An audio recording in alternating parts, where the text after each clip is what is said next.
This message is transforming lives and organisations from the inside out, person by person and cell by living cell.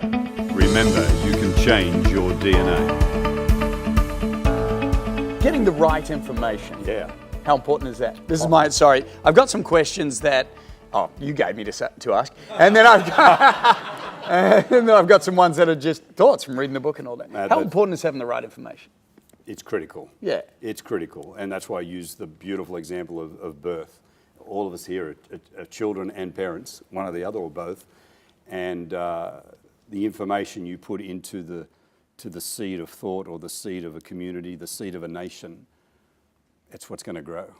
Yeah. So if you're putting in misinformation, the seed's going to grow into something that you don't want it to be, no matter how motivated you are.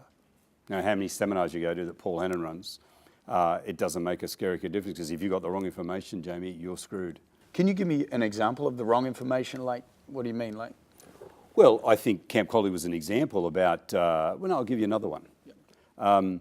Working on a company, I won't mention their name because I don't have the permission, but we were there consulting, and they were losing about $12 million to it. And I've got other examples other than commercial ones, but it's the one that's come to mind at the moment.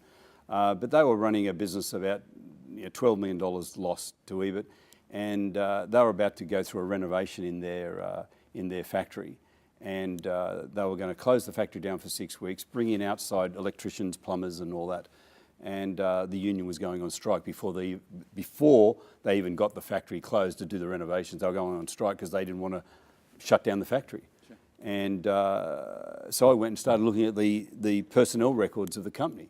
And their canners and packages, makers and all the people there, look through their trades, electrician, plumber, builder, carpenter. And so I went with management and said, do you know that all the trades you need are actually working for you? And they go, no, we didn't. Where'd you get that information? In your files. Yeah.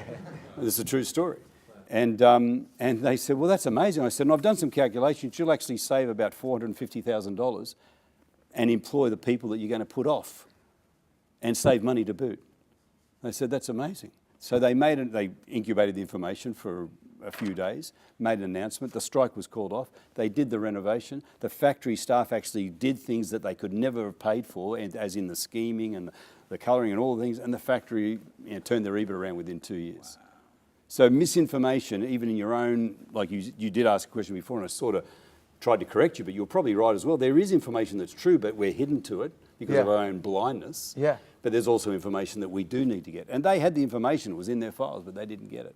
So misinformation can cost you money. It could cost you your business. It could cost you your life. Yeah. It could cost you your marriage. Sure. You know, how many times misinformation, mess up people's lives? I mean, we could read about it in the paper every day. It's critical, mate. Your question was, how important is information being valid? Yeah. And Johnny Cash wrote a song, What is Truth? And I know there's a lot of skeptics, hopefully none here tonight. The truth is there. Yeah. We just got to find it.